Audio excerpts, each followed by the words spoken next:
Good day, everyone. We're about to start the webinar.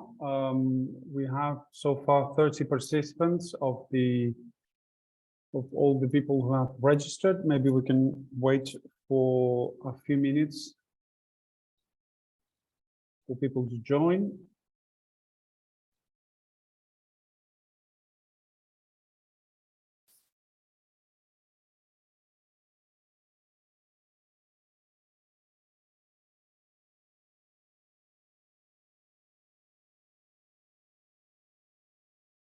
Yes, we see that many participants are joining, so maybe we can start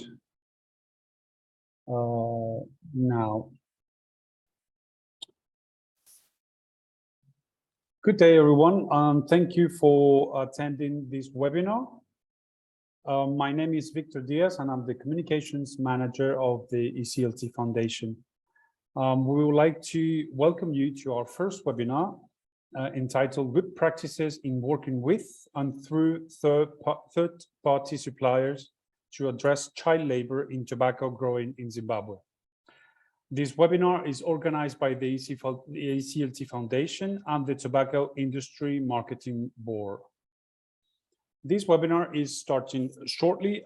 Please note that there will be an interactive Q&A session at the end of the webinar, but please feel free to use the chat function to share your comments, questions that we'll be able to discuss with the panelists and vice versa.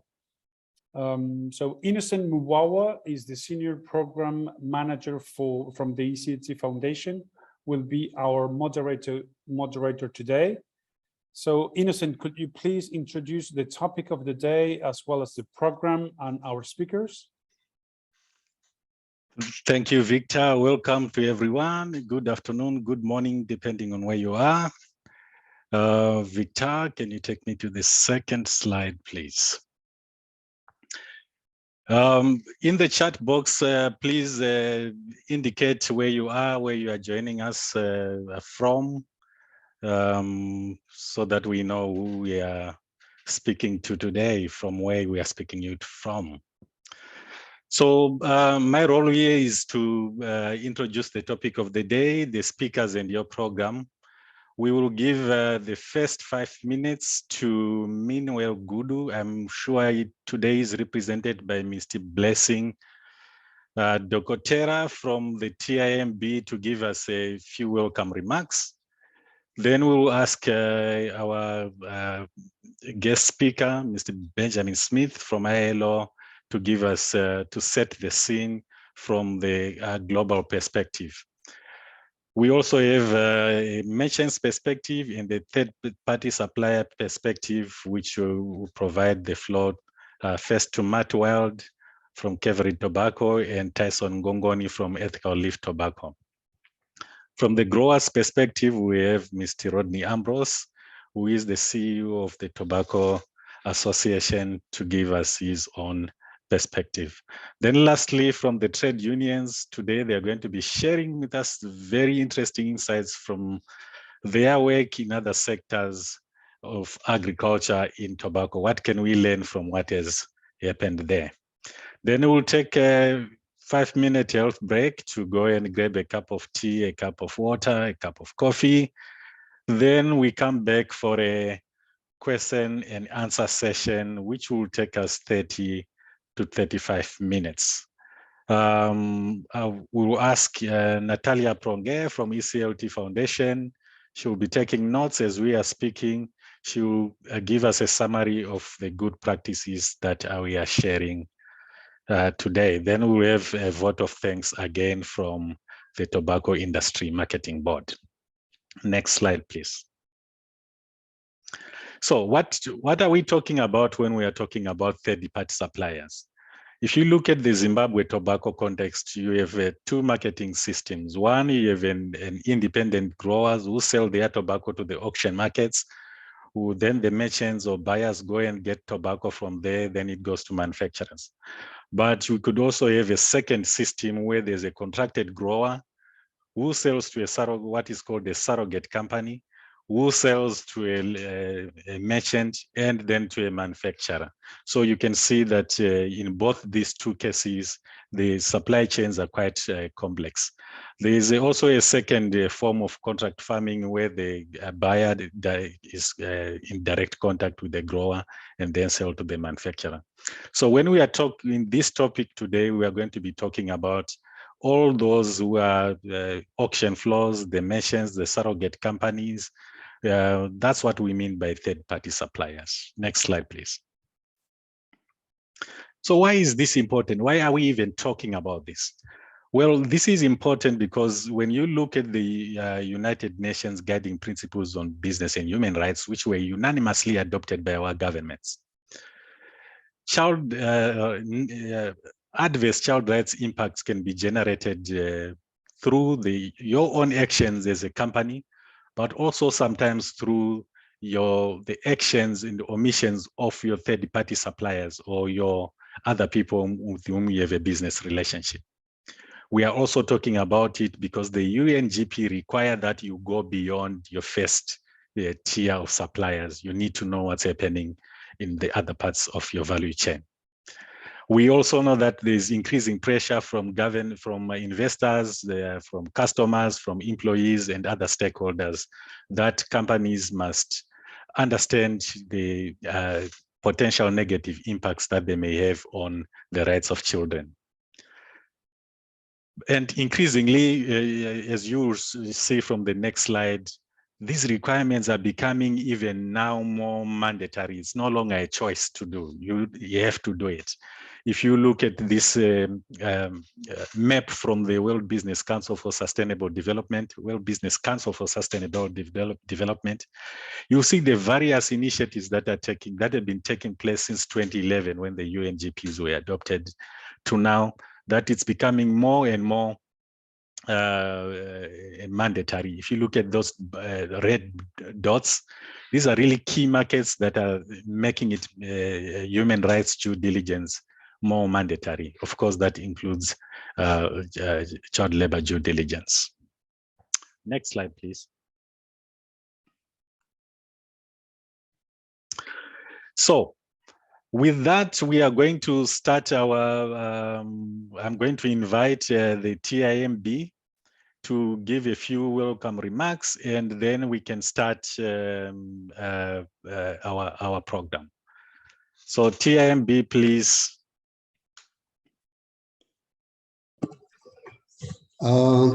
Thank you, Innocent. Thank you, Victor. Yes, good afternoon, everyone. As highlighted earlier on, my name is Blessing Dokotera, and I'm standing in for Mr. Meanwell Gudu, Chief Executive Officer for the Tobacco Industry and Marketing Board. I want to thank you very much for being part of this engagement, which I believe is going to be very fruitful. Will also guide us and make us see the issues being discussed here in a positive light. Let me start by saying, yes, most of the issues that we are engaged on around sustainability issues, around child labor issues, are very key to the growth of the Zimbabwe tobacco industry, and in terms of prosperity of the economy. So I would want to thank you all for being part of these engagements as we move towards an environment where tobacco is sustainably and responsibly produced. Child labor being one of the major issues that we've been engaging on. So I would like to thank all stakeholders for coming up with this noble idea to create this webinar where the engagement becomes increasingly very possible and flexible, and all important issues will be discussed on this platform. So I wouldn't want to take much of your time, but say, please, let's enjoy very fruitful engagement on this platform and other engagements that we are going to engage in future. And also want to thank ECLT for consistently supporting our cause I know they're also our technical partner in some other respect. So I think with these few remarks, I would want to probably thank you very much for being part of the discussions, and wish you a very, very fruitful engagement this afternoon. Thank you very much. Thank you so much, Blessing. We really, really appreciate your presence, and we appreciate our collaboration with the TIMB. We appreciate your being present and giving these few welcome remarks. Now, before I introduce my next speaker, you will see this girl here on your screen. Her name is Mary. Mary is 14 years. Mary is watering a tobacco seedbed after school. So she's 14 years. After school, can you tell me whether she's in child labor or not? And I'm going to launch a poll. What do you think?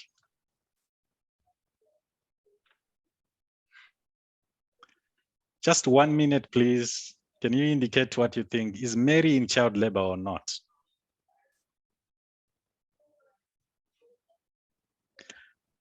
Interesting views.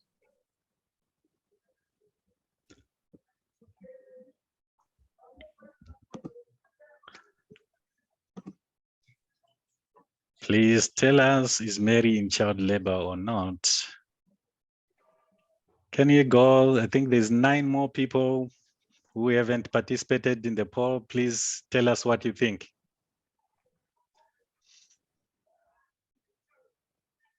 Five more people, please. Tell us what you think. Is Mary in child labor or not? Okay.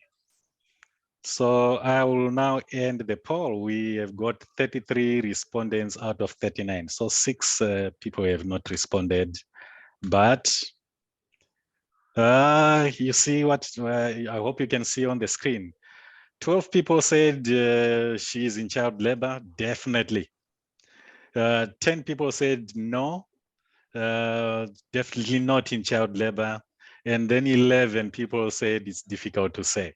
So equally divided, more or less. It's still an open question. It is my pleasure, ladies and gentlemen. I hope after Benny has spoken, you'll be able to have an answer to that question, because I don't have an answer to that question. But it is my honor, ladies and gentlemen, to welcome Mr. Benjamin Smith to the floor. Benjamin Smith is a child labor specialist with the International Labour Organization.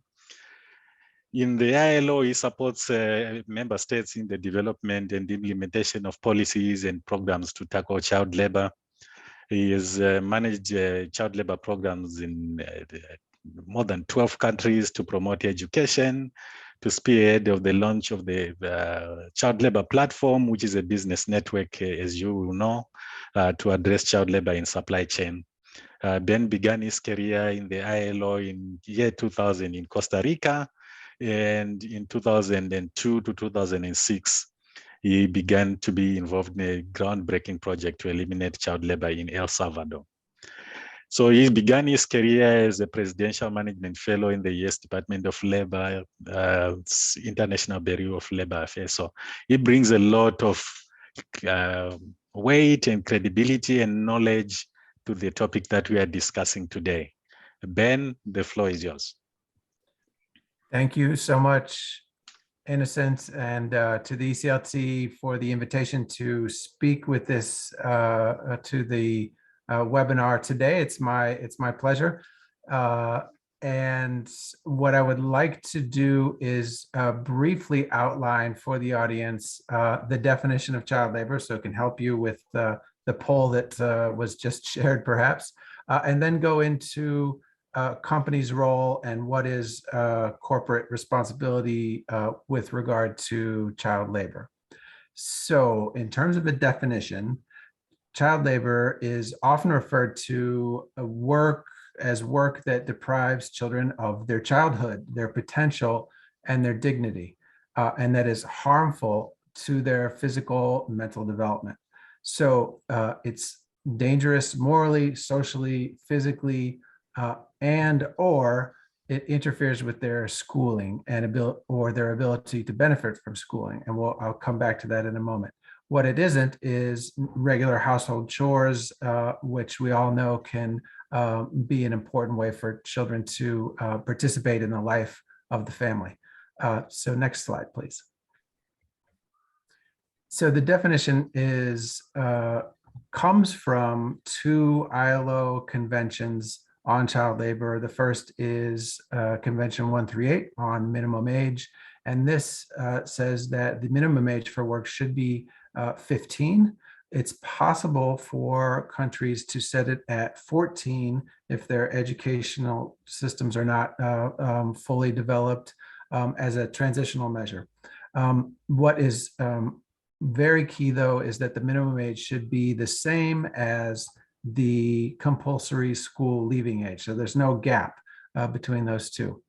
The convention allows for what is called light work, and this is work that doesn't interfere with schooling and leaves time for children to study and to benefit from that schooling, and that can be set at 13.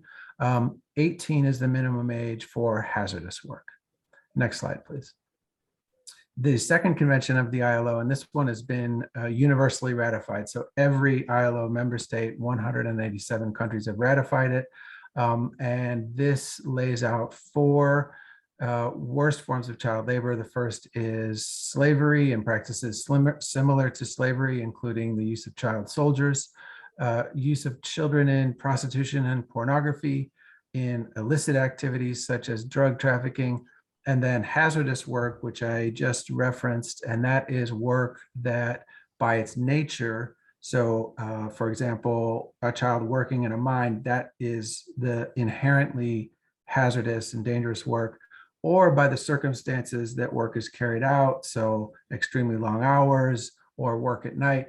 So those things mean that that child is likely to be jeopardizing his or her health, safety, or moral development.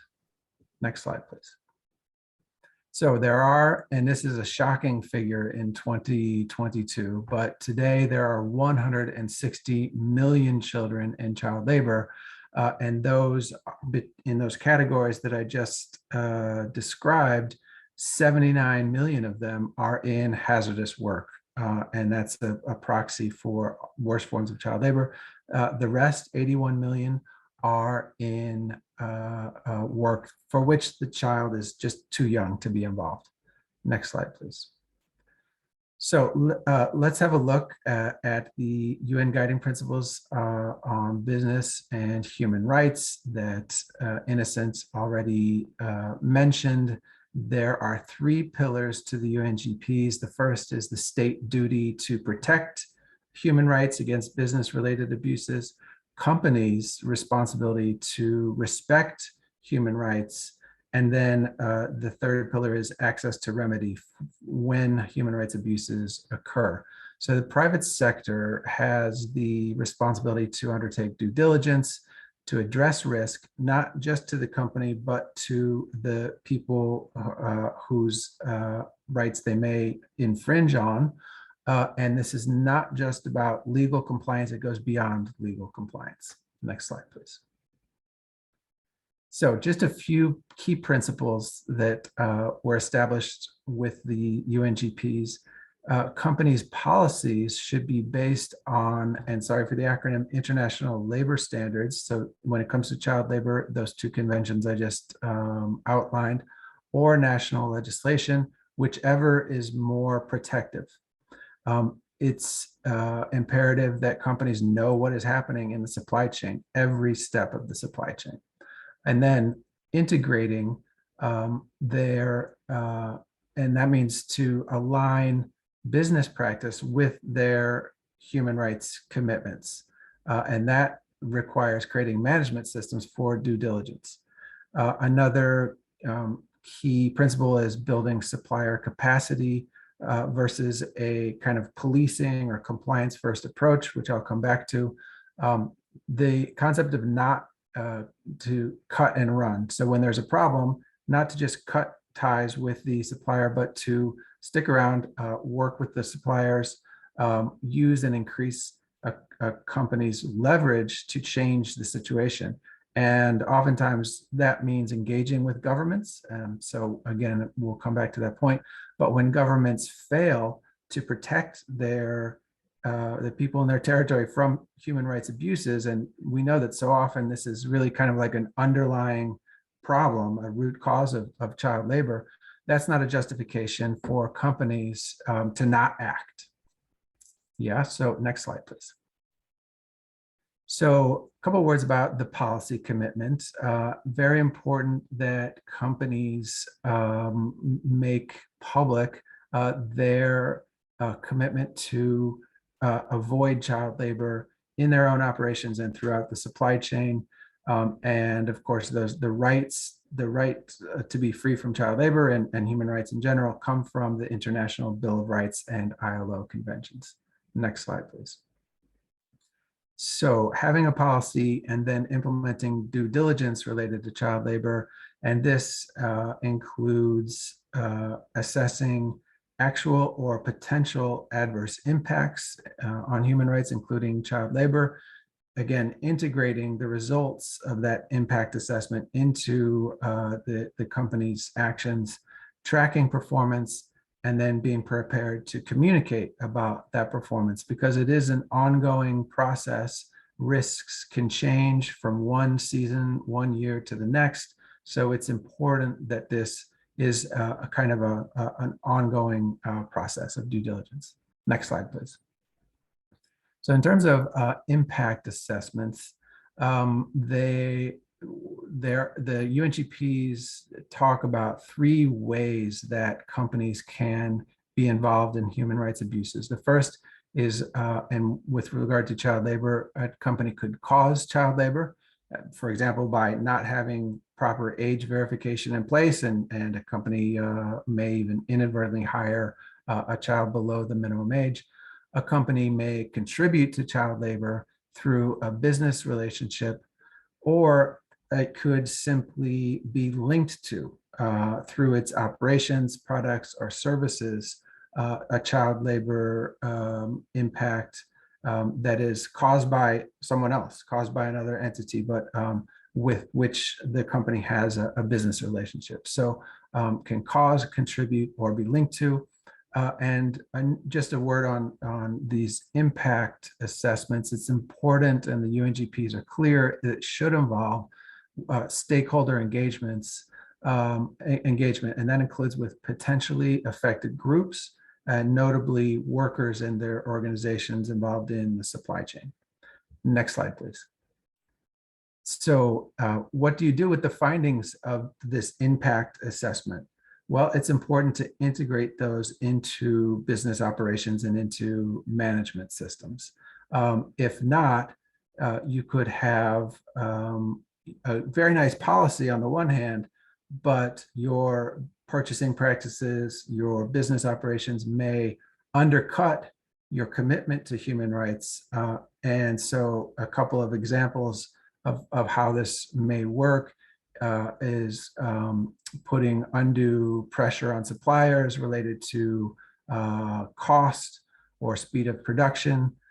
That could lead to child labor, changing product requirements. And this is something we've seen in manufacturing industries, particularly in garments and that sort of thing. So changing the requirements without adjusting lead times or reflecting that in the prices that are paid. So that could incentivize them to suppliers to then go to subcontractors, because no one would want to turn down a contract or lose the business. So what may happen is subcontracting to smaller businesses or other companies that rely on child labor. Another way that business practice could contribute to child labor would be with regard to excessive working hours. So I mentioned that long hours is one of the factors in the definition for hazardous work. So if a adolescent of 16, 17 years old, above the minimum age, legal to work, but if there are demands that the workforce works a lot of overtime, when it comes to those older children, that could put them into child labor. So it's important to provide those special protections for those older children, those adolescents who otherwise are legal to work. Okay, next slide, please. So tracking performance and strengthening capacity. Just a word on how companies typically do this, and it's an important tool in the toolbox is what are known as social audits. And these are important to understand what is happening in the supply chain and to diagnose problems. But in terms of the lower tiers of in supply chains, particularly production of raw materials, they may not be as effective because it's very hard to get visibility in those parts of the supply chain in many cases. And in and of themselves on their own, they don't do anything to change the situation, the conditions that workers find themselves, and don't prevent or remediate child labor on their own. So they need to be complemented by other things. And that is where the compliance approach is shifting towards a capacity building approach. So lending a hand to suppliers and their subcontracting and all throughout the supply chain so that companies, businesses, farms, small farmers are actually able to prevent and avoid the use of child labor. Could be training, could be support for organization into cooperatives to increase productivity, could be promoting trade unions and organized workplaces. We know from the history of child labor elimination, basically, that where there are good systems of labor management relations, then there is not a child labor problem. So ultimately, this is a very good kind of guarantee. Next slide, please. And then the communicating about performance is important. I won't go into detail. Innocent referred to the many pieces of legislation, particularly in the global north, that are requiring transparency and communication about your sustainability and preventing human rights abuses. One interesting trend has been that companies are making public their suppliers, the list of suppliers, not just the ones they have direct contracts with, but also even below that to tier 2 and so on. Next slide, please. So finally, remediation. This is critical when problems do occur. When it comes to child labor, most is found in agriculture, and the vast majority is in the informal economy. And in fact, children working with their parents in a family setting. So it's a development challenge, and partnerships are often necessary to come up with a sustainable solution, particularly with governments. So a couple of the things that have been tested and have really found to be effective in supply chains like cocoa, but also tobacco, child labor monitoring systems that identify children in child labor or at risk of child labor, refer them to appropriate services, and then follow up with them to make sure that there's a good outcome. Area-based approaches are critical in that regard, so that the entry point may be child labor and tobacco, but we're looking at all the child labor in a community or a geographic zone, because otherwise what the risk is that tobacco supply chain may be clean, but those children have just been shifted into another form of child labor, or maybe even another supply chain. So looking at area-based approaches is important. Just to mention, and Innocent also referred to the child labor platform and Alliance 8.7. These are kind of global forums for businesses to come together to exchange experience and good practice and to collaborate on child labor in supply chains. Next slide, please. And this is a bit of a plug for a guidance tool that the ILO has come up with, the International Organization of Employers. And what I just laid out, there's a lot more detail and good guidance in that guide. So I'll end it there and hand it back over to you, Innocent. Thank you very much for your attention. Thank you very much, Ben. And that resource by ILO and IOE is available online. So go in there and download it. You also find some reference to the work that ECLT Foundation has been doing in the Pledge of Commitment. It's there in that document. Ladies and gentlemen, you may have questions. Please hold on to them. We are coming back to address them. In the meantime, if you want to put them down in the chat box, feel free to put those questions in the chat box. We have a team of people that are monitoring the chat box, and they will bring up those things up to the attention of Ben and other panelists that you will have. But right now, let's move on to the next presentation, please. And I want to ask Matt Wilde. Matt is the head of group sustainability for Curverid Tobacco. Curverid Tobacco is one of the big major players in the tobacco sector in Zimbabwe, but they are part of an international, a multinational called CNT based out of Germany. He is also a member of the ECLT Foundation, and he brings to this debate very deep insights of the tobacco sector in Zimbabwe and their approaches to child labor. So Matt, the floor is yours. Thank you very much, Innocent. Good morning, good afternoon, everyone. I have a very brief, due to the time, high-level introduction into the merchant's perspective in relation to this workshop and discussion today.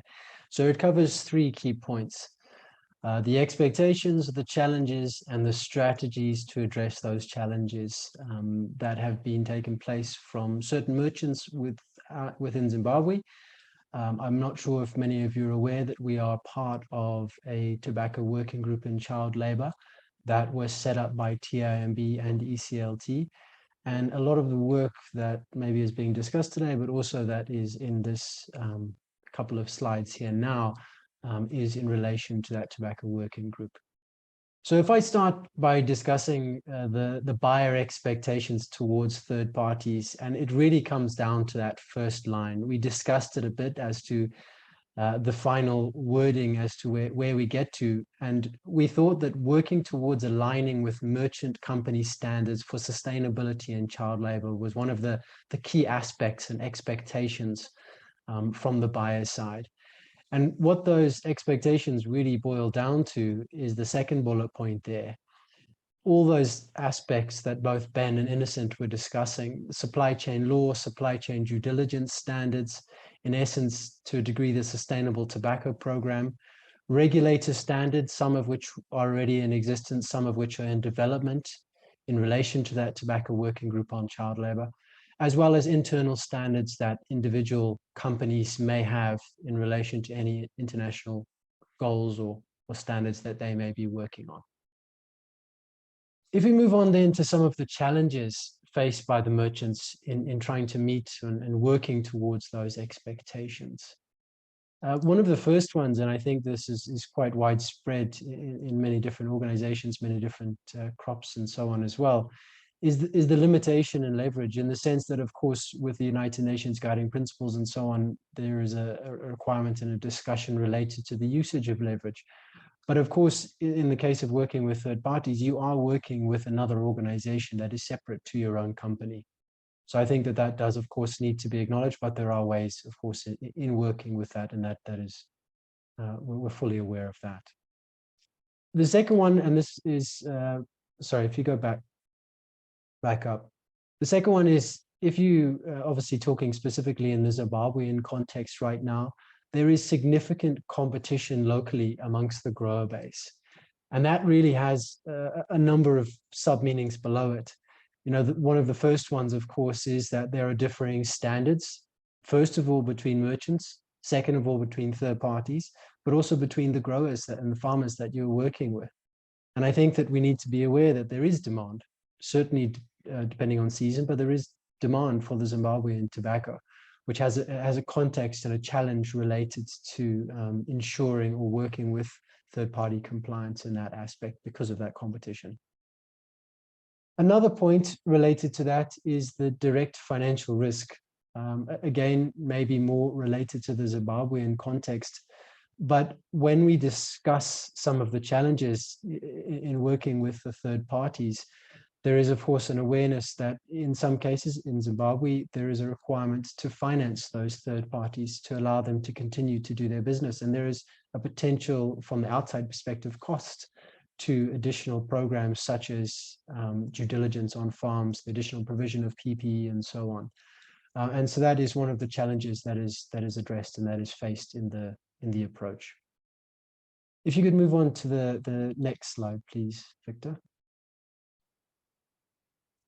So some of the strategies, tools, practices, and so on that are used by merchants in addressing those challenges relate to, firstly, having a very clear contractual working obligation and expectations and standards with those third parties. That can come down to the very simple aspect, Ben mentioned it earlier, in having child labor commitments from those third parties that you're working with as a merchant operation. Also related to those standards that potentially companies can put in place is having incentives, whether they be financial or not, based around meeting those standards, meeting key focus areas to ensure that they are prioritized throughout the season. One of the other areas that we've seen that is an effective way of working with third parties is potentially to have an appointed individual, whether they be direct full-time on that role or whether they be part-time, an appointed individual as a liaison working with reporting and potentially auditing where relevant related to the previous 2 points, aspects to assist both the third parties and the merchant company in trying to meet their relevant goals and to try and ensure that they're on track for that throughout. Engagement and communication with the regulator, I think this is a key point. I've mentioned that the Tobacco Working Group on Child Labor, the regulator is key in setting and regulating certain standards. And we found that working with the regulator very closely is beneficial to all parties in ensuring that we are meeting these standards and goals that we have as an industry. Direct management and extension worker capacity building. Ben mentioned capacity building. We found that that is a key aspect. A number of merchants involve third-party extension workers directly in their own training program, but that also includes the management of the third parties to ensure that they're aware of those external standards we've already discussed, as well as internal standards and capacity building and training on those to allow each organization to meet their relevant goals. And then finally, what we have here is the engagement and involvement in farmer monitoring systems and programs. It's that visibility of what is happening on the ground, whether it is assisting, capacity building, providing assistance in actually rolling out any certain farmer monitoring and awareness systems, but also the remediation of that, what happens as the next step and building those programs. And we're aware that of course it is a continuous process. But those are some of the strategies, and I know I had a very brief amount of time there, and I'm sure we can discuss this further as we go on, but those are some of the strategies that we've identified as merchants in this aspect in working with third parties where relevant. Thank you very much. Innocent, from my side, thank you very much. I'll pass that back to you. Thank you so much, Matt, for sharing your insights from the merchant's perspective. I'm sure we will have lots of questions for you. But in the meantime, please take a notepad and write down those questions or put them in the chat box. Just to say that the session is being recorded and the recording will be available to all of you a few days after the call.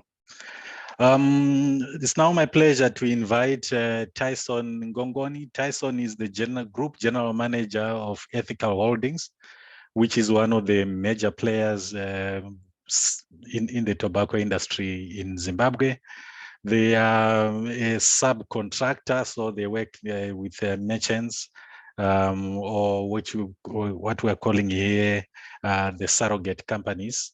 Yeah, he's here to share his insights about what it takes to address child labor when working through these surrogate companies.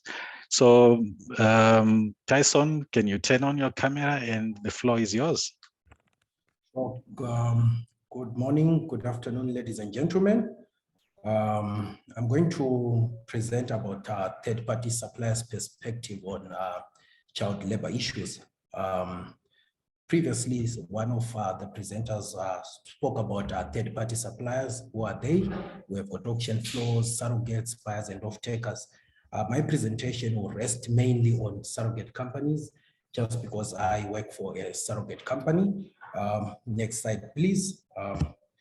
As third-party suppliers, we have got expectations from our buyers or from our off-taker. Dealing with issues regarding child labor policy implementation, it comes at a cost. So as a surrogate, we have expectations regarding financial support.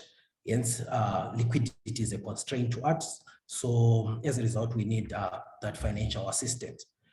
Also, when tracking and monitoring child labor related issues, we need a system to be in place. For ELT, for example, we have a system in place that we use. We call it the FAM, Field Activity Monitoring and Evaluation. This is an application whereby our field techs, when they go into the field, when they note that there's a breach or an extreme breach in issues regarding to child labor issues, they simply log on to the device. Then a report pops out at the head office. Then we can take it to our off-taker. Then he can report the case if it's an extreme breach to Childline, SOS, or the police. Then legal action can be taken.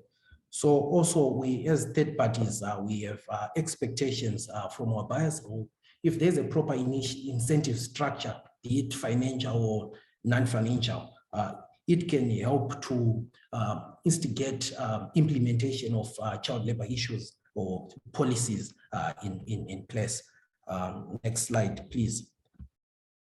However, there are challenges that third-party suppliers face in implementing child labor policies. I'll take this from an angle, three-angle perspective. I'll take a look at from the farmer's perspective.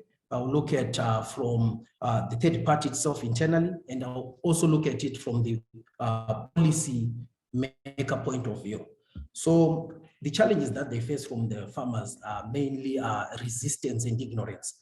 You know, farmers can be resistant towards implementing these child labor policies. Say, this is my child, who are you to tell me what to do, etc. Lack of education per se can be a major challenge because most of our small-scale farmers are in the rural areas. Some of them did not receive proper education. Hence, lack of education can cause a resistance. Labor shortages. Small-scale farmers, you know, they make use of child labor as a substitute towards as a substitute to outsourcing, because they have a view that outsourcing labor can be high cost.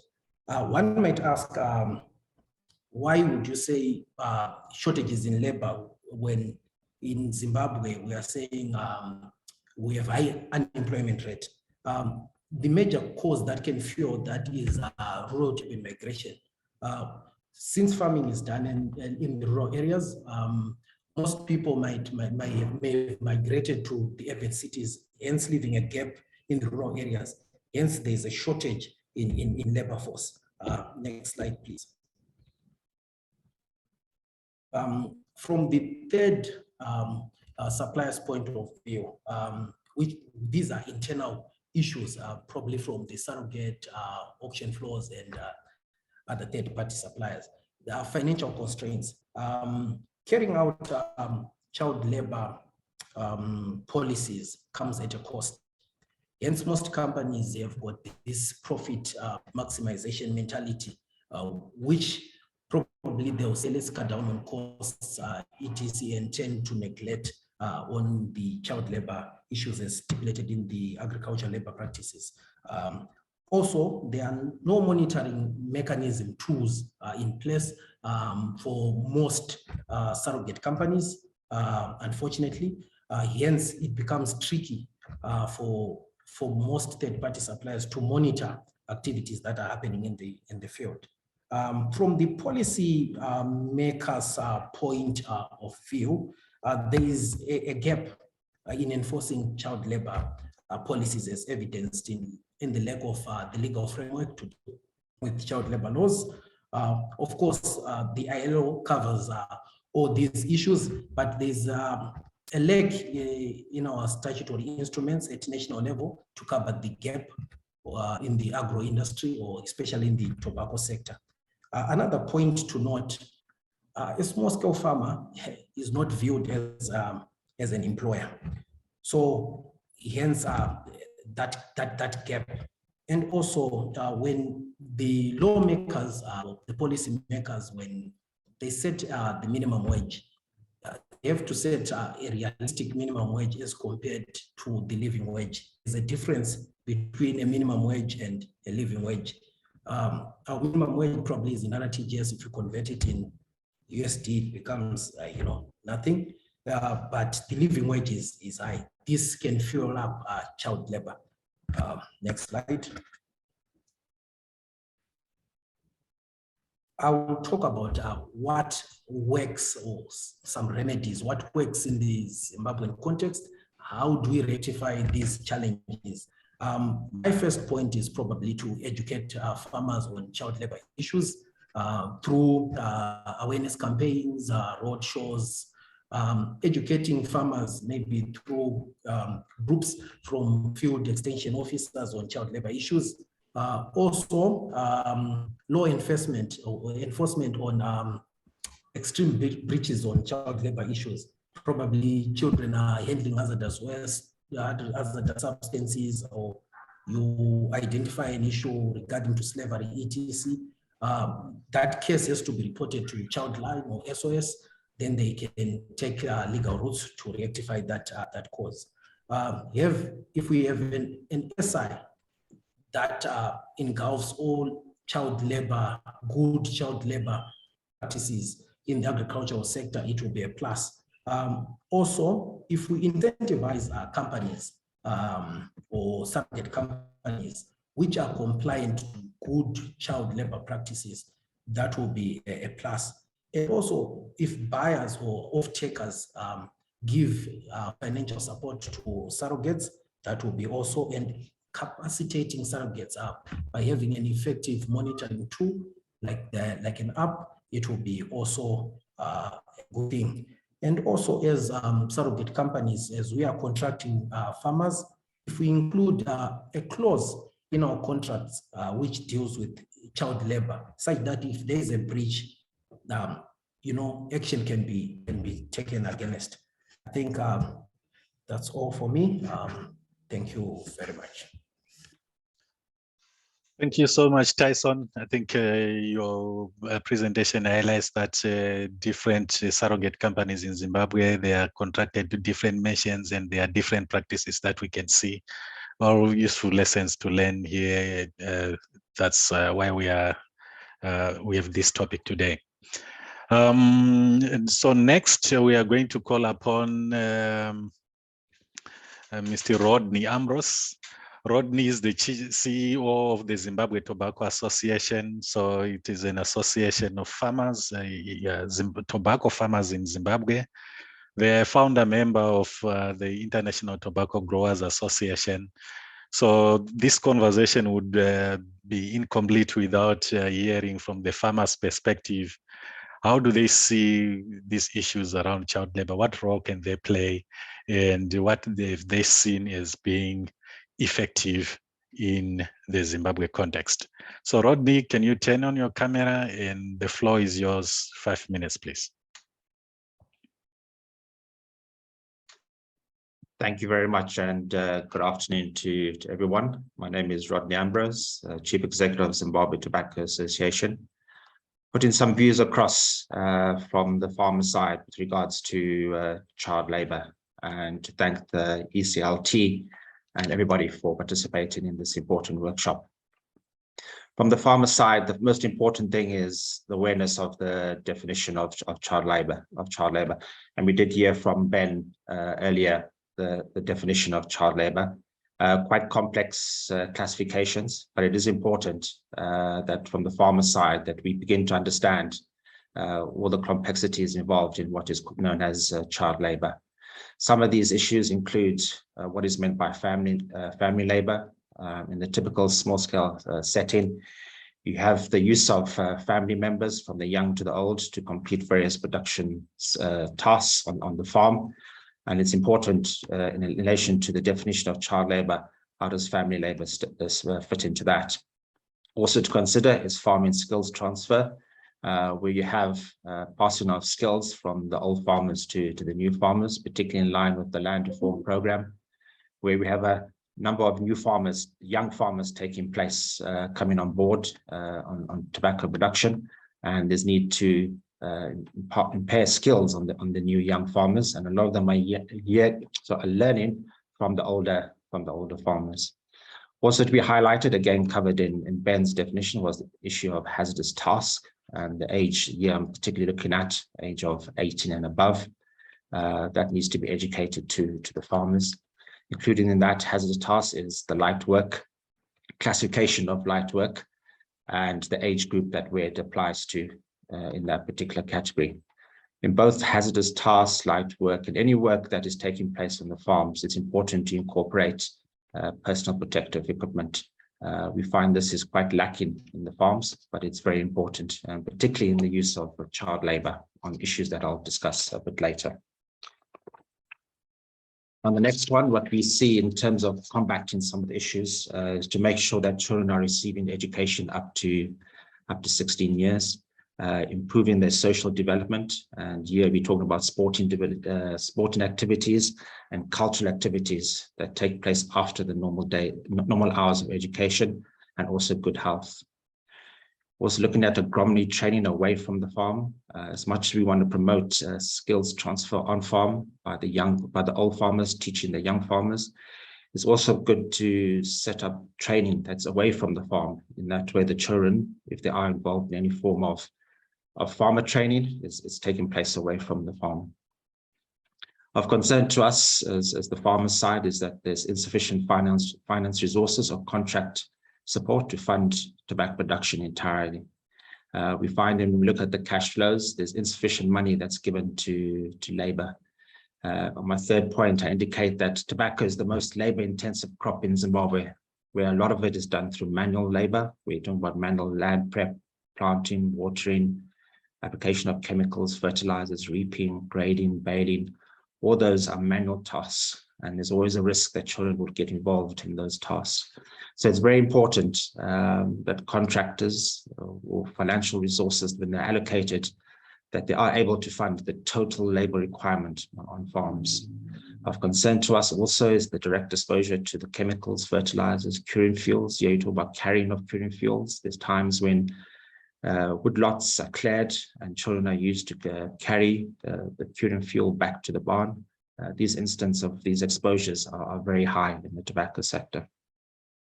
Next slide, please. So what are some of the practical solutions? And here we're talking about practical. We are mainly targeting towards your small scale farmer. And like everyone has touched on, is that we need to have extensive awareness campaigns on child labour. We need to look at increased financial support to community schools to allow for better and higher education, social activities after school, and increased enrollment.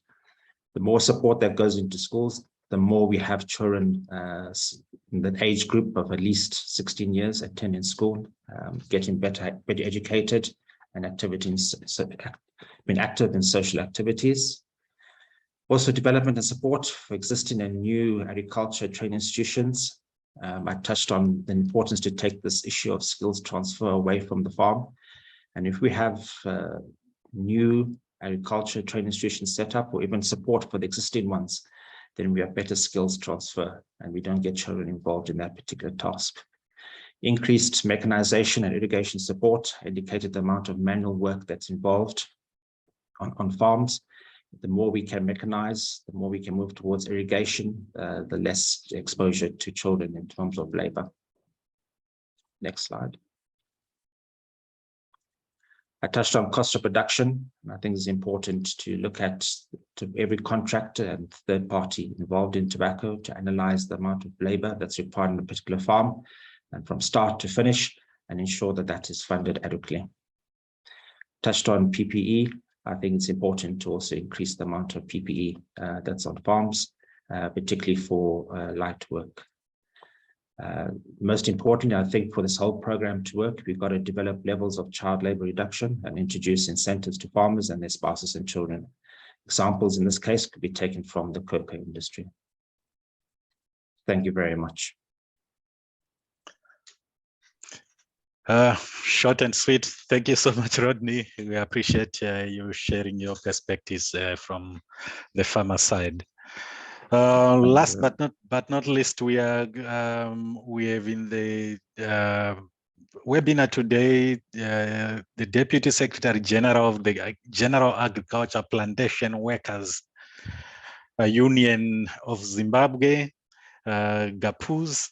They are going to co-present together with the Coalition Against Child Labor in Zimbabwe. It's a Zimbabwe-based organization that was formed by GAPUZ and the Progressive Teachers Union of Zimbabwe. They are working in other sectors in agriculture, sometimes working in other crops that are also farmed on the tobacco farm. So we want them to share our perspective. What can we learn from these other sectors? What have they learned over the years in addressing child labor in agriculture in the Zimbabwe context? What is it that is transferable to the tobacco sector and what is not transferable?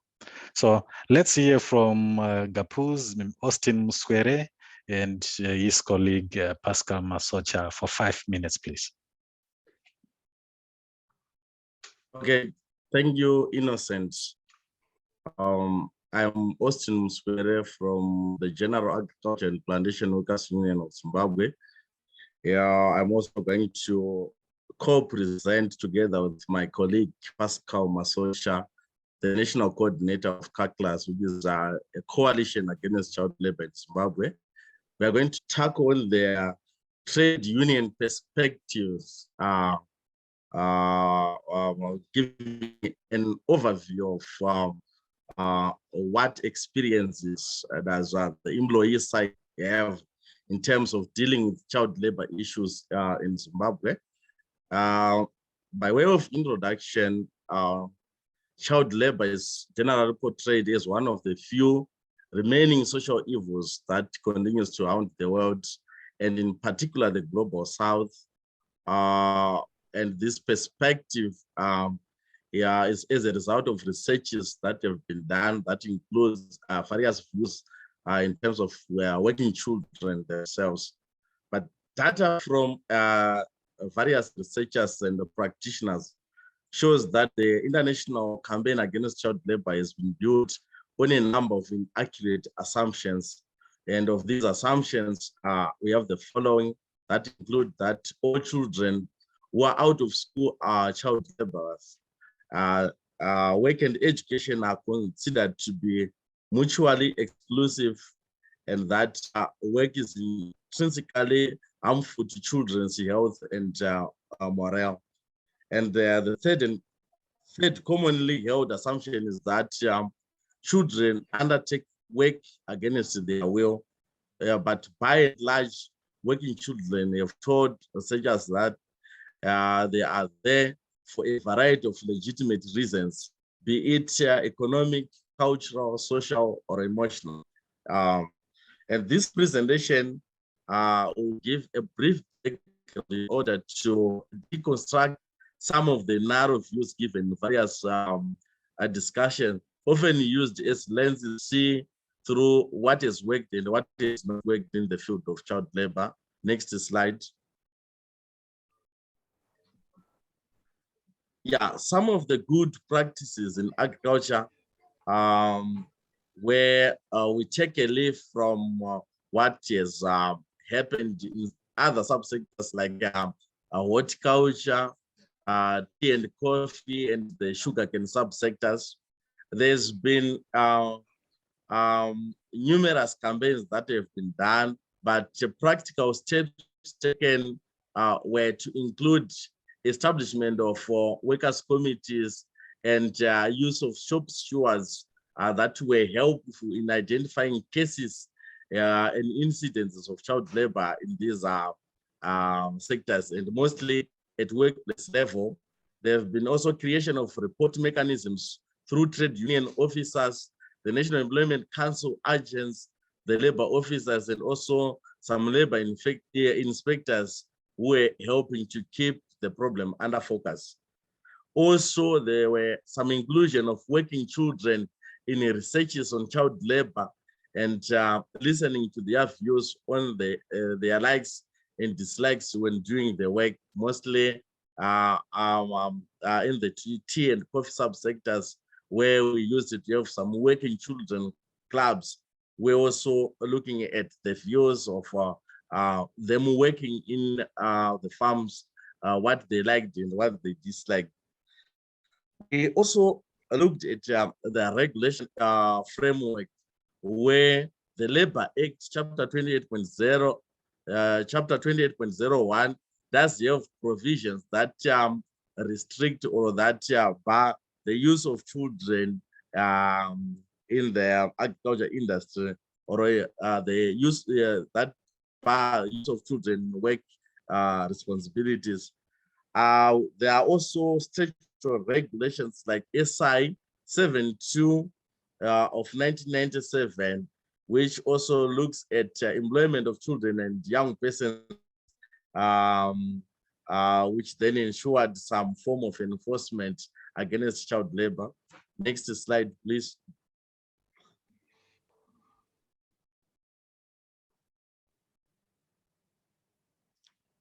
Yes, in terms of other mechanisms, we also encourage the compliance to be then enhanced by farmers, where we used international watchdogs and the standard certification processes like Rainforest Alliance, Global Gap Trade, SMET, and among others, to also make sure that there's compliance by different farmers against the use of children.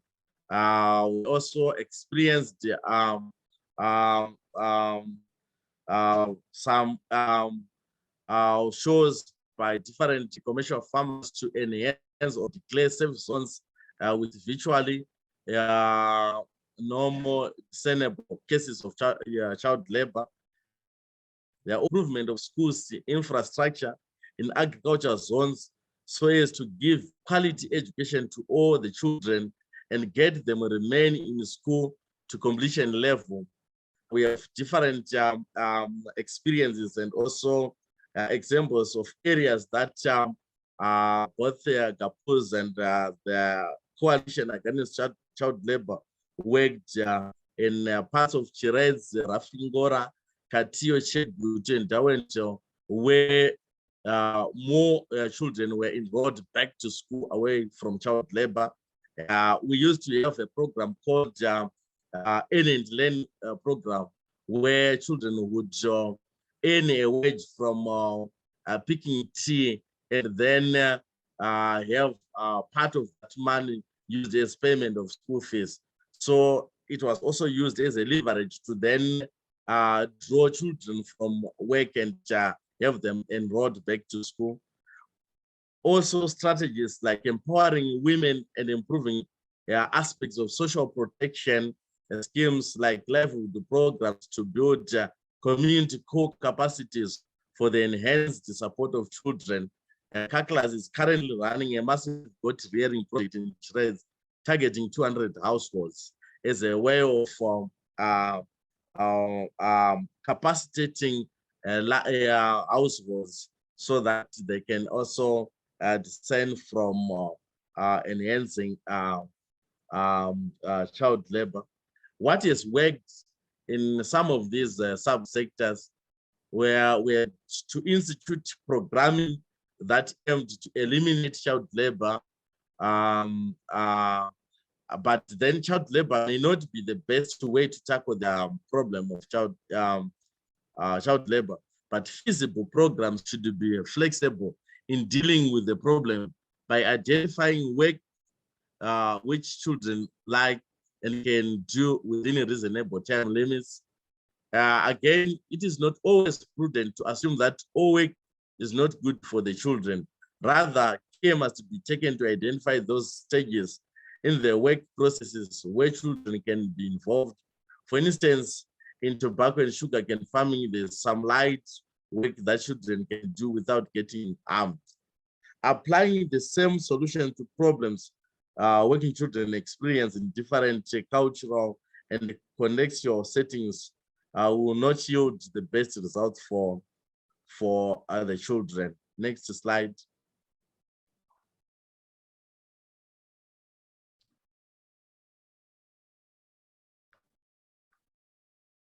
Yeah, assumption that all work is bad for the children will certainly not help in ameliorating the problem of child labor. And tackling the problem of child labor without attending to the push factors at household and community level may not bring the desired results. Also, piecemeal approaches to tackling the problem of child labor will delay solutions to the problem. There's need for a holistic and a collaborative approach involving government, CSOs, trade unions, employer organizations, communities, and all stakeholders involved, TIMB, so that these challenges also dealt with comprehensively. There's also need to do research on child labor so that findings are also imminent to then give desired results, because the research only, if it is not comprehensive, which does not involve the working children, is not likely to achieve the desired results. Next slide.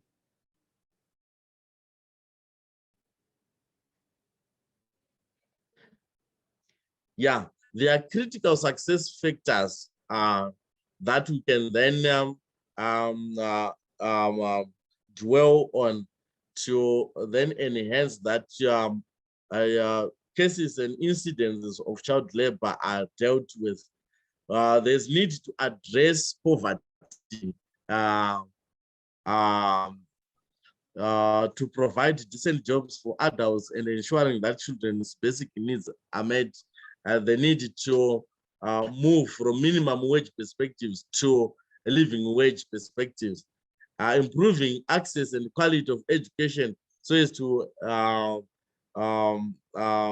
make sure that children do then periodic research together with the children to get more information as well as get better solutions to the problem of child labor, coming up with country-based lists of hazardous work which children may not do in certain agricultural activities. Next slide, please.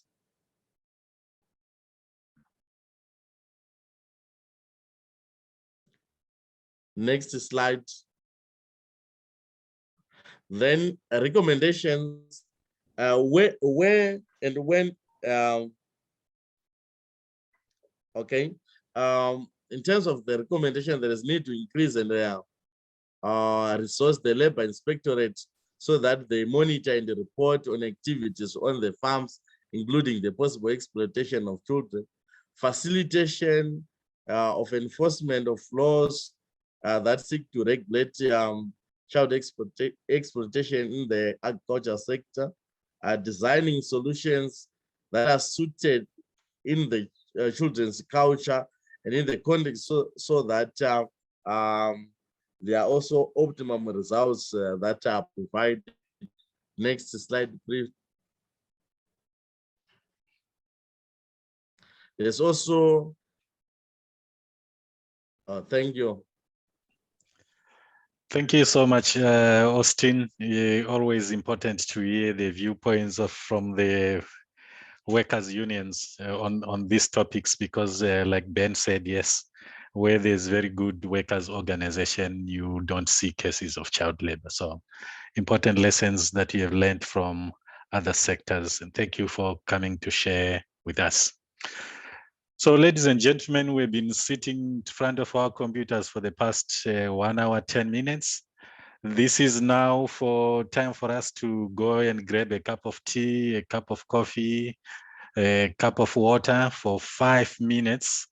Then let's meet here at 3:15. So in 4 minutes, 4 minutes, so that we can resume with the question and answer session. So please take a break. Don't log out. Just leave your computer like this, and so that we can reconnect very quickly and move towards winding up this webinar. So thank you so much. Let's take a few minutes break.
Okay, let's start.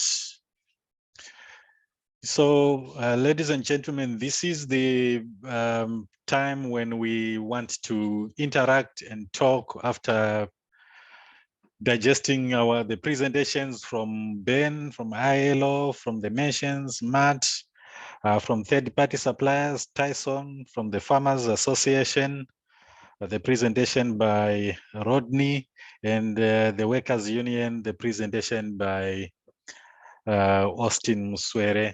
We may have questions, issues, things that we want to clarify. This is the time that we want this back and forth to happen. So please raise your hand. Once you have raised your hand, we will unmute you and you will be able to take the floor. But this is not only to the panelists. The panelists can also ask you questions. So if you are panelists, please feel free to talk as well. Pascal, I see you've raised your hand. Yes, thank you, Innocent.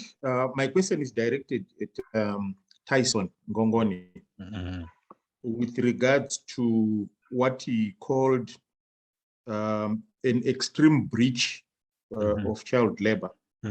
So I just want Tyson to explain what constitutes an extreme breach. Thank you so much for that question. So Tyson, would you please unmute yourself, and I hope you heard the question.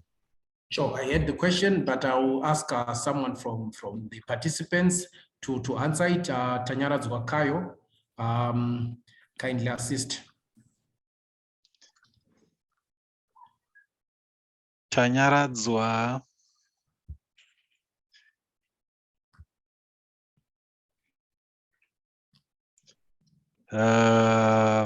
There you go. Tanyara Zwa, you can speak. Good afternoon, how are you? Hello, Tanyara Zwa. Yes, if you may please just kindly repeat the question, then I can answer accordingly. Pascal. Yes, please. Yeah, sure. I was just referring to what Tyson in his presentation referred to as an extreme breach. In other words, he was actually talking of interventions where an extreme breach of child labor is actually identified on the farm, and perhaps referring it to organizations like Childline, so on. So I'm actually saying, what constitutes an extreme breach of child labor? Okay, thank you very much. Perhaps let me start by maybe explaining what we would term an extreme breach. As you heard, Tyson mentioned to all of you that they have a software that they call FAME, which is used for observations and reporting with reference to our agricultural labor practices and also STP objectives. Now, when we speak of an extreme breach, this is actually a criminal offense. So with reference to child labor, if we would call it an extreme breach, this would have to be an instance where perhaps there's issues of human trafficking, or perhaps there's some sort of abuse, be it physical or sexual, that is being done on the children. So with just those two examples, I think maybe you can streamline your thought process as to what we would deem an extreme breach. Thank you, Tanyara Zwa. Questions from the floor? Please let me raise your hand, then I can unmute you. Pascal, you still have a question? Yes, sorry, I keep coming back. No, it's fine. Yes, this time I am referring my question to Rodney Ambrose. In his presentation, he actually talked about giving incentives to farmers is one way of ameliorating this problem of child labor. First of all, I would like to know how feasible is this, and secondly, do we have any examples of such incentives that may be given to farmers to try and ameliorate the problem of child labor? Thank you so much, Rodney. Thank you very much, and thank you for that important question. When I was researching this particular presentation, I decided to just do a bit looking at other commodities, and the one that came up was the cocoa industry, and that's why when in my presentation I spoke about, for example, the cocoa industry. And in the cocoa industry, they're actually giving cash incentives not only to the farmers, but to their spouses and the children. And those cash incentives are basically used for education and the overall improvement in the welfare of the homestead. Also, the incentives are also given in the form of farming equipment. I think we touched on just how labor intensive tobacco is. So again, incentives in terms of tractors, chemical fertilizer applicators, anything that can reduce the amount of manual labor that takes place on farms. But most importantly, in probably the medium term, is that what we want to talk about is compliance. And hopefully, as we start ticking off these boxes on the different levels of eliminating child labor, there would be improvement in pricing of the final product with the price of tobacco on the floor, which overall would improve viability, and therefore we will see a further elimination of child labor. Thank you. Thank you so much. Austin. Austin, Okay, unmute yourself. Yeah, okay, I can hear you now. Okay, thank you, Innocent. My question is directed to all employers, mostly tobacco employers, is represented by Mr. Ambrose, to say, could there be any possibility or possibilities for employers within the tobacco production perspectives and the employees from the tobacco perspectives to come together and have a platform where they can share and discuss some of these challenges without having the tobacco production be bundled together with other cash crops that may deter their much needed focus to deal with the problems and challenges facing both employers and employees in the tobacco industry. Something like a standalone subsector within the tobacco industry that can also help both employers and employees to discuss their own issues and have productivity going up, and also welfare and incidences of poverty be reduced, so that we may not have challenges of child labor that may affect the productivity enhancement. Could there be any possibilities for collaboration approaches and programs that can help the industry take forward? Thank you. Yeah, I know you addressed this question to Rodney, but let me abuse my authority here and also say, as you will know, in Zimbabwe, the Tobacco Industry Marketing Board has formed a working group on child labor. And they have invited the General Agriculture Plantation Workers Union to come to that work group. This work group has done lots of work, including defining standards for tobacco growers, defining standards for contractors, defining standards for auction floors, and the TIMB itself. And they also have a sustainability committee now, which has been set up by the Ministry of Agriculture, where I'm sure there's also room for unions, so that all issues related to human and labor rights are also dealt with when we are talking about sustainability in the industry. So I think the forums are there. but it is critical that the workers' associations also come to the table and are involved in shaping these conversations, because the reason why they are created is really provide this space where employers, employees, and their representatives can come and talk about issues of common interest and find workable solutions. That's from very far what I know is happening to sort of answer this critical question that you have spoken about. There's indeed room for improvement. I think we need to make sure this collaboration works more, but the platforms have been provided. All right, do we have any other responses? Maybe Matt or Rodney, do you have any other views on this question? Thank you, it's Innocent. Matt I think here. you answered. Sorry, go ahead, Matt. Thanks. Thank you, Rodney. I was just going to say from my side, it's Matt here. I would say that, you know, what you mentioned about the tobacco, the working group on child labor, Innocent, is, you know, in addition to that, is that working group and the TIMB and also yourselves, ECLT and so on, there's been engagement with other sectors as well. Tea, sugar, and so on. And Innocent, you know a bit more about this than I do.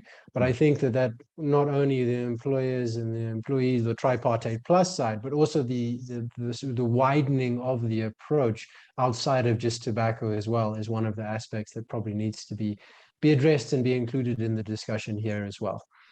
So that's one side. The second is that I would obviously mention that, you know, from the merchant side, to a degree, there is a tobacco leaf Export Association of Zimbabwe, TLEAZ, that of the merchants in Zimbabwe are members of. That does have a working group on sustainability that does discuss, you know, issues such as child labor, does link into the working group on child labor under the TIMB, and does have other engagement outside of that as well. So there is that platform, but that, as you mentioned, it's slightly more isolated specifically within the industry itself. But yeah, with the both of those, as Innocent said, as Innocent mentioned, there is room for improvement, but certainly there are right steps in the positive direction at this point. Yeah. Thank you, Matt. Rodney, you wanted to say? Thank you very much. No, I just wanted to reemphasize everything that you said, Innocent, and then backed up by what Matt has just said. Thank you. Yeah. What I would like to throw back, though, to Pascal and indeed to Austin is you are working in potatoes, you are working in tea, you are working in sugar, you are working in fisheries. And what we often find is that our tobacco farmers in Zimbabwe, they are very diversified. They just don't grow tobacco. They also have a piece of land that is dedicated to potatoes and flowers and so forth. To what extent can you also use your knowledge of child labor issues and these multi-stakeholder approaches? To what extent can you use your leverage to make sure that these other sectors, these buyers of these commodities that we are talking about, they also work together with the tobacco companies to prevent this displacement of child labor on tobacco farms? What opportunities exist for us to work together? Okay.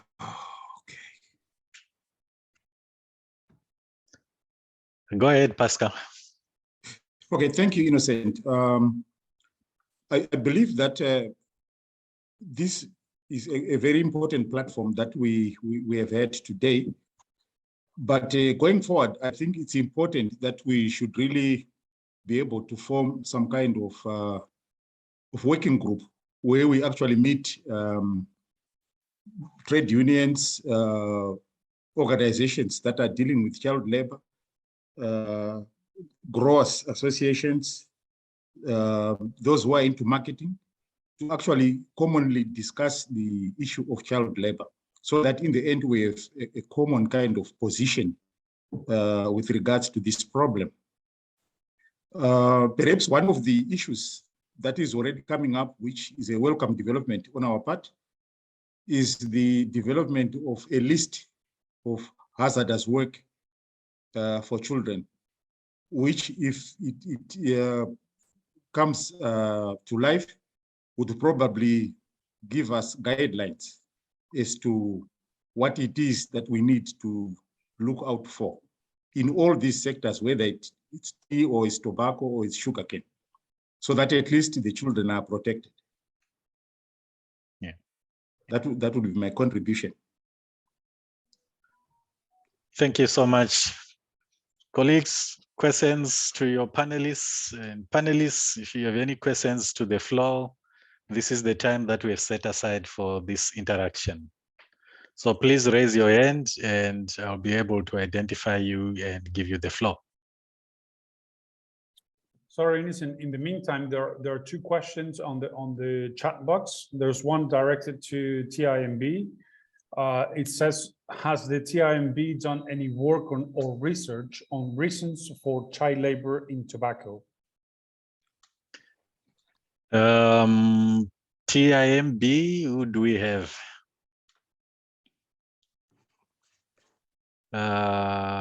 I don't see Blessing online. Maybe I can go down the line and say or speak from my own experience, having been closely working with the tobacco industry.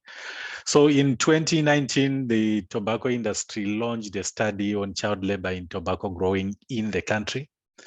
And the survey was done by the Ministry of Labor together with Zimstat. The tobacco industry in Zimbabwe, they mobilized the resources, about $80,000 for that study to happen. ECLT also mobilized some studies for that study to happen. And the study was done. A report was published. I'm not sure if you can find that report on the Ministry of Labor website. The results were disseminated. They were disseminated to the tobacco sector itself. They were disseminated to tea, to sugar, to international organizations and CSOs. They were disseminated to artisanal mining. So there have been quite some engagement really beyond tobacco to popularize and make everyone aware of the results. So the TIMB has been at the forefront of mobilizing the tobacco sector to make sure that we do not only know the extent of the problem, how prevalent is child labor on tobacco farms, but also what is the nature, what is the exact kind of work the children are doing. So that study was done. The results were published in public and they are well known. And as a result of that, you see what has happened with the formation of a child labor, multi-stakeholder child labor working group. You also see some of these webinars that you are doing. The idea is really to make sure that the industry skills and knowledge and is taking these good practices to improve standards and performances in the sector. So the ministry has done a lot, the tobacco industry has done a lot, but there's still a lot more ground to cover because this problem will not go away overnight. But they've taken the necessary first steps. I think they've also been very transparent about what the issues are in the tobacco sector.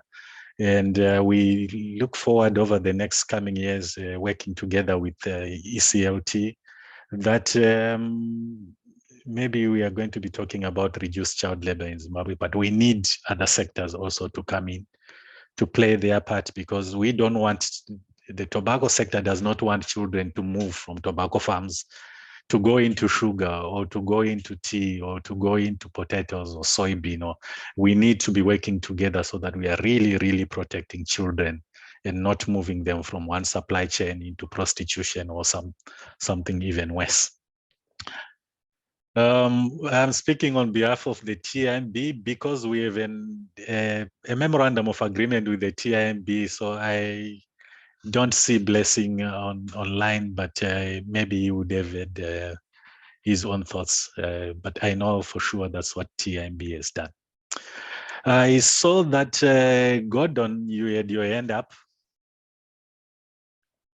I have opened, I've given you the floor. Thank you, Innocent. I had actually asked the question which you've just responded to, so thank you very much for that.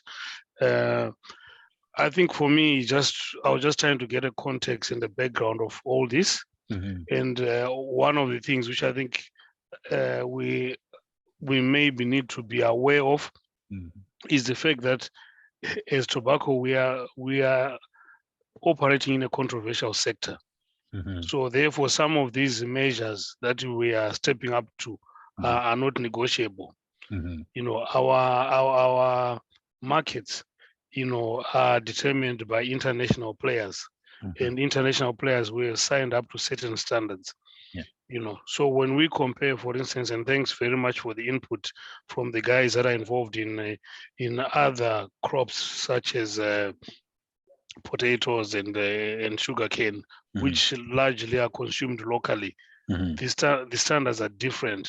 You know, people are not going to boycott potatoes because a kid has been seen cultivating a potato field.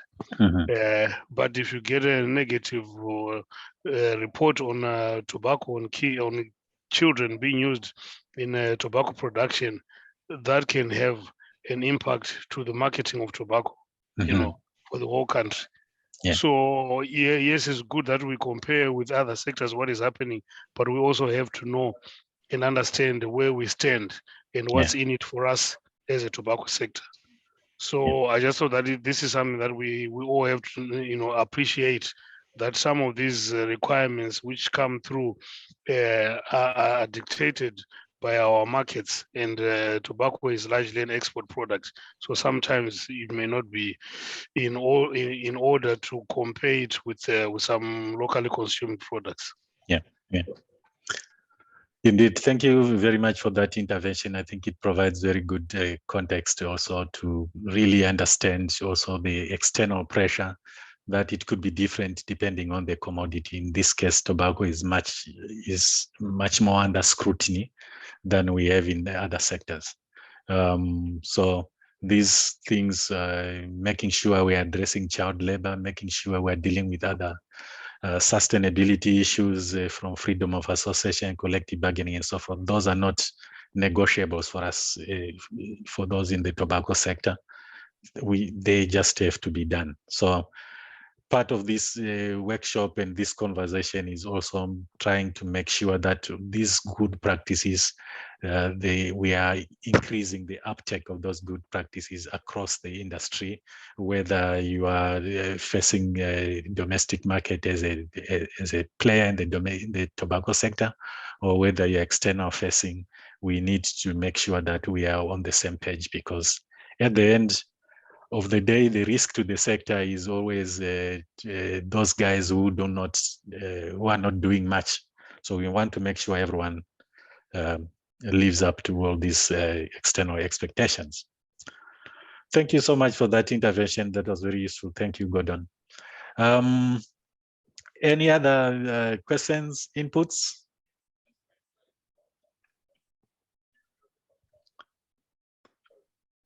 If not, I will give Natalia a few minutes to finish her notes. But in the meantime, I will launch another poll just to find out from you to what extent you know what's happening in the child labor field. So I am not going to give you time to Google up. I just want to see what you think. What do you think is the number of children in child labor in agriculture who are below the age of 12 years?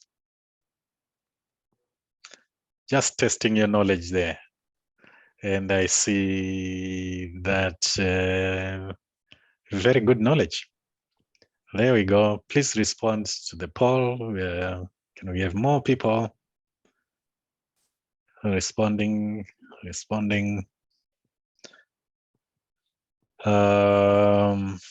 Yes, we have 21 people have responded out of 35. Can we have some more? Okay, so I'll close the poll and share the results. Most of us say it's 27 million, followed by a few 7 who say it's 68 million, and only 4 who say it's 16.7 million.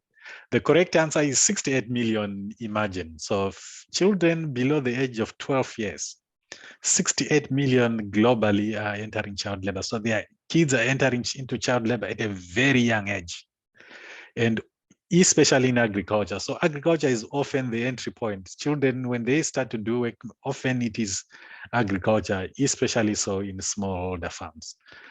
The more the reason why we need to be doing what we are doing, the more the reason why we really need to be paying attention to these issues, because I don't think there's anybody who can justify an 11-year-old going to work in child labor, or a 5-year-old going to be working in the fields. 27 million, that's for children that are aged 12 to 14, and 16.7 million is children 16 to 18, I think.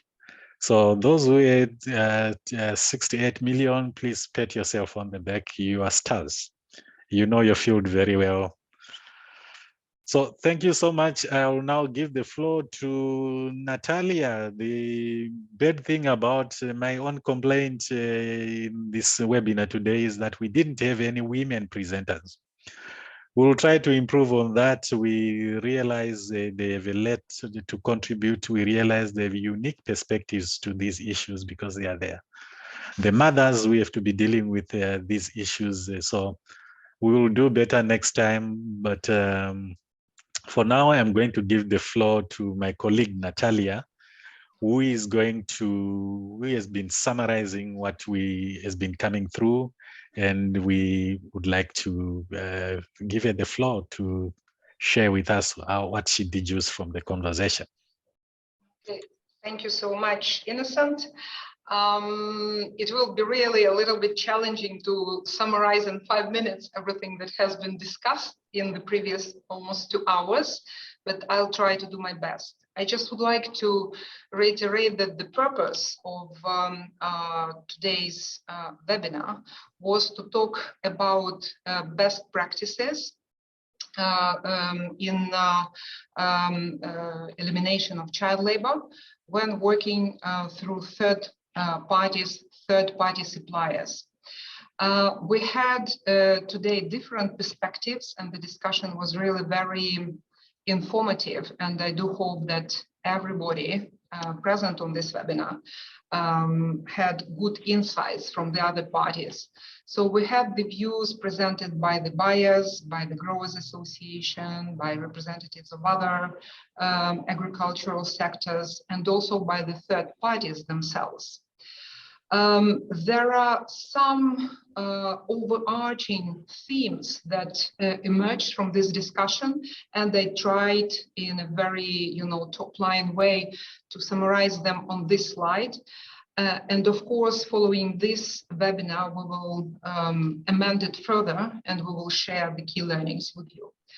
But in terms of overarching topics, I tried to put them in against the UNGP framework, which is talking effectively about protect, respect, and remedy.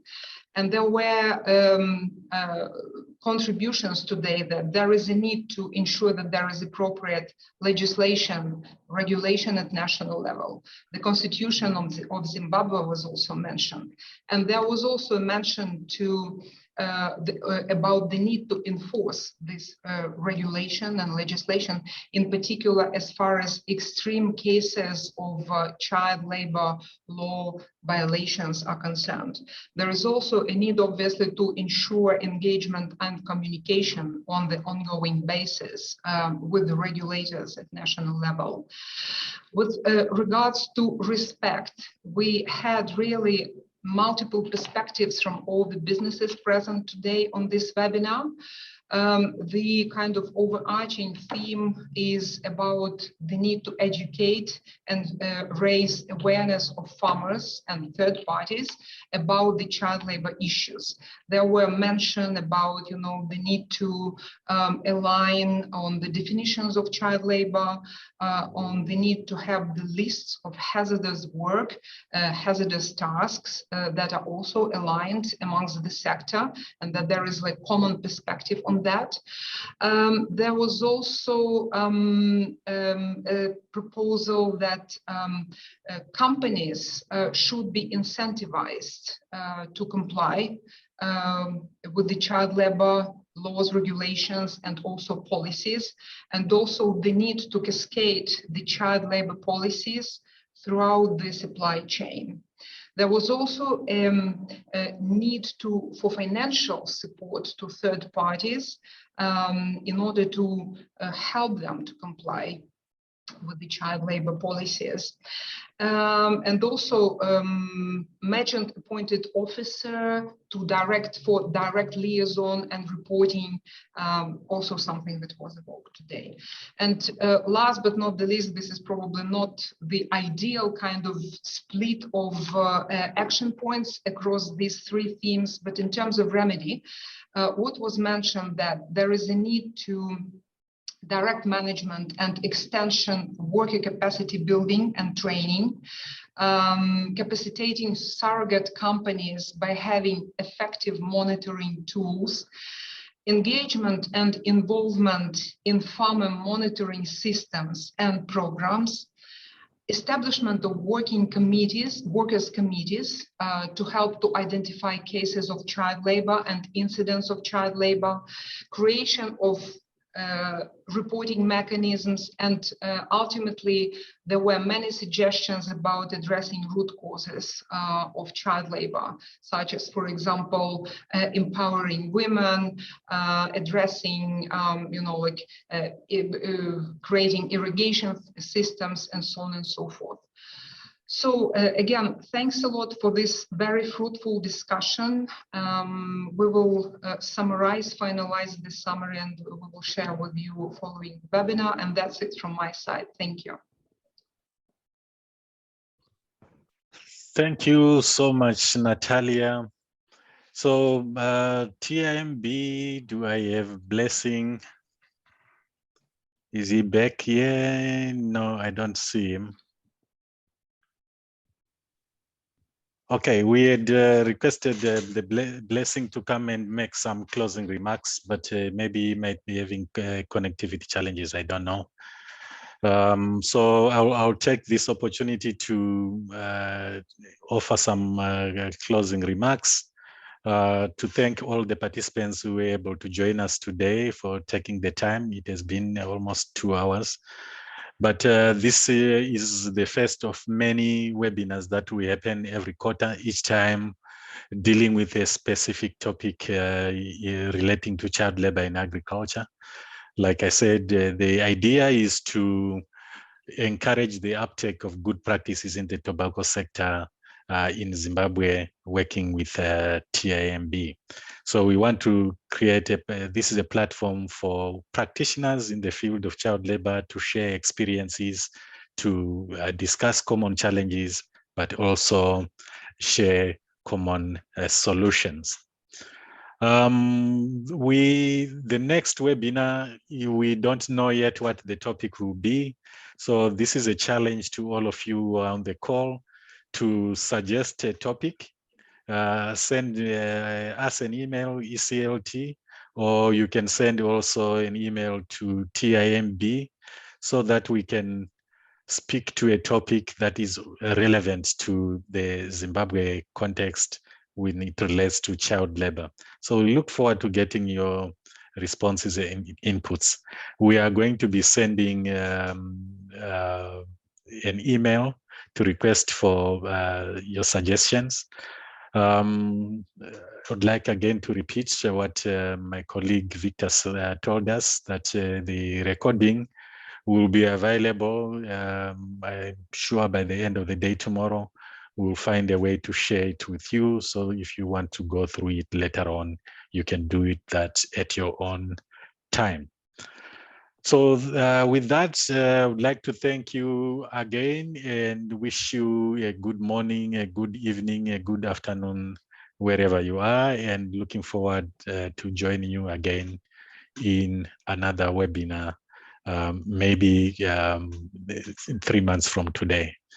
But for now, bye-bye and best wishes to you all.